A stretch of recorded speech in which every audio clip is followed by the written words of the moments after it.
throughout the NBA. And I think that would, challenge some of these scorers who, a lot of them, like Harden and Curry, who are untouchable. You can't even breathe on them or it's a foul. So I'd like to see the game get back a little bit to where you could, tag them a little bit. James Worthy is one of the best players of all time, but did he really just compare Steph Curry to James Harden by saying you can't touch both of them or it's going to be a foul? Is he serious?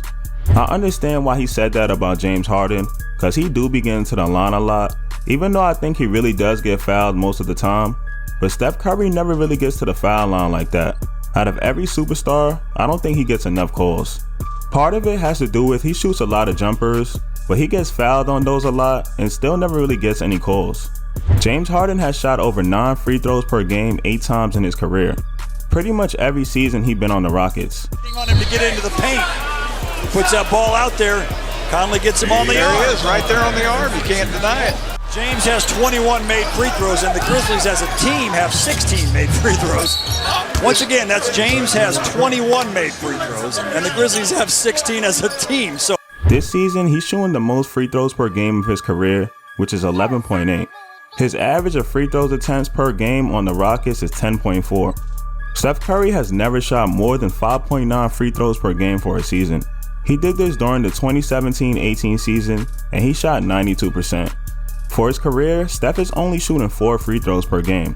Out of every superstar, he probably has the lowest free throws attempts ever.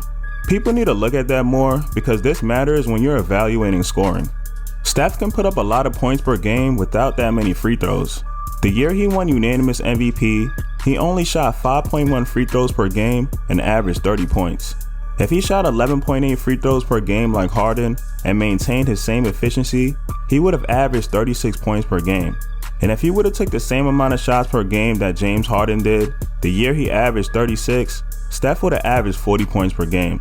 Hopefully Steph starts getting more calls, cause it's disrespectful to watch a superstar not get calls like that. And although Harden takes a lot of free throws, this ain't nothing we haven't seen before. Michael Jordan had a season where he shot 11.9 free throws. Allen Iverson had a year he shot 11.5. Even LeBron had multiple seasons where he shot 10 plus free throws per game. But I don't know what happened. It seems like LeBron doesn't get that many calls anymore. In his first 8 seasons in the NBA, he shot 9 free throws per game. Now he's shooting 5.7 per game this season, which is a career low for him. Kobe also had multiple seasons where he shot at least 10 free throws per game. So I don't know why when Harden does it, everyone hates it and talks about it. People need to keep the same energy with every other player.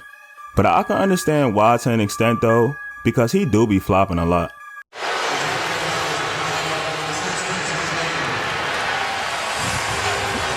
Oh, come on now. It's here for Brett Brown. Push here for Brett Brown. Push here by McConnell. Nice defense there from Curry, although Harden claiming he got hit in the mouth. But he's not the only superstar that flops. People better get used to Harden shooting a lot of free throws though, because I don't think it's going to stop anytime soon. Old heads needs to stop saying things like what James Worthy said without facts. The game is also still very physical. It may not be that many fights like it was back in the day, or hard fouls, but it's still not sweet. Hurt that right ankle. Wow. At 22 at the half, did Brooks. Let's turn it over. And then Payton and Crowder. Have to be separated. Morris shoves somebody as well. Valanciunas. Look at this pass to KCP. Oh, look out. Whoa. Look out. Now those are dangerous. Called a double tech last time, these two, but look. Yeah, they're gonna. I would be shocked if this is not turned to a flagrant one. My thing is LeBron averaged 31 points in the hard 2000s era, but never averaged 30 in the 2010s. If it was so sweet, I think he would be averaging 30 damn near every year since he proved he can do it in the hard defensive era. But I think that's just the way it goes. The older generation is always gonna say the next generation is softer.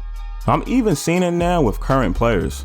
You can go Russ, you can go Kemba, you can go Trey, like, you know what I mean? But I'm not putting Trey in there right now. Like, even though Trey averaged 30, I'm not putting it. It's just so easy now in the league. Yeah.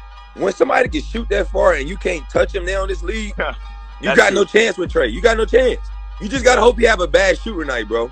You in a bind now because like he's shooting from deep, and then you can't touch him. Like you can't hand check none of that no more. So it's so hard to guard niggas. How is John Wall gonna say that and he's still in the NBA and got drafted in the era that older players said is soft? I think he just said that because Trae Young is already better than him in only his second season in the league. But it is what it is. Let me know what you think about this topic in the comments. And if you like this video, make sure you hit that like button and subscribe for more vids. Peace.